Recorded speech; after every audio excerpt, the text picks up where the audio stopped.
இன்னைக்கு என்ன வீடியோனா என் ஃப்ரெண்டு வந்து ஒரு டியூப் 200 வச்சிருக்கான். அதில் என்னன்னா கொஞ்சம் லேகும் ஆகுது, த்ராட்டில் ரெஸ்பான்ஸும் வரல. இன்னைக்கு அந்த சர்வீஸ் சென்டர் தான் போய் அதில் என்ன பிரச்சனைன்னு சொல்லிட்டு கண்டுபிடிக்க போகிறோம். இதுதான் நான் சொன்ன டியூப் 200. நாங்கள் போனே அந்த வண்டியை ஓட்டி பார்த்தா ஃபஸ்ட்டு நார்மலாக தான் இருந்துச்சு. ஆனால் அவன் சொன்னது அப்படியே கொஞ்சம் நேரத்துக்கு அப்புறம் ஆச்சு. நான் முறுக்கிறேன், ஆனால் அது ஆர்பிஎம் மட்டும் போகுது, போகவே மாட்டேங்குது. அப்போ நேராக கேடிஎம் ஷோரூமுக்கு போய் கொடுத்து கொஞ்ச நேரம் வெயிட் பண்ணேன். அப்போ அங்கே இருக்கிறவங்க டெஸ்ட் ட்ரைவ் பண்ணி கிளச் பிளேடு தான் போயிடுச்சுன்னு சொல்லிட்டாங்க. அப்போ நாங்கள் என்ன பண்ணுறதுன்னு கொஞ்சம் யோசிச்சுட்டு அங்கேருந்து கிளம்பிட்டோம். ஏன்னா இன்னொரு ஆப்ஷனையும் தேடலான்னு சொல்லிட்டு. ஸோ அடுத்த நாள் இன்டர்நெட்டில் சர்ச் பண்ணிட்டு என் ஃப்ரெண்டையும் கூப்பிட்டு ஒரு சர்வீஸ் சென்டருக்கு போயிட்டு இதுதான் பிரச்சனைன்னு சொல்லிட்டு அவங்களும் கொட்டேஷன்லாம் கொடுத்தாங்க.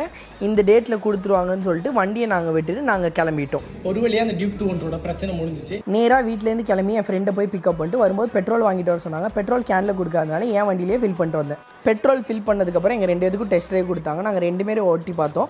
வண்டி வந்து பட்டர் ஸ்மூத் ஆச்சு. எது மாற்றினாங்கன்னா த்ராட்டில் பாடி க்ளீன் பண்ணாங்க, air filter, fuel filter, spark plug இதெல்லாமே மாற்றினால வண்டி வந்து பட்டர் ஸ்மூத்தாக இருந்துச்சு. அவங்க சொன்ன கொட்டேஷனை விட 1000 ரூபா கம்மியாக தான் வந்துச்சு. ஸோ எப்பயுமே ஒரு ஆல்டர்னேட்டிவ் சாய்ஸ் வச்சுக்கோங்க.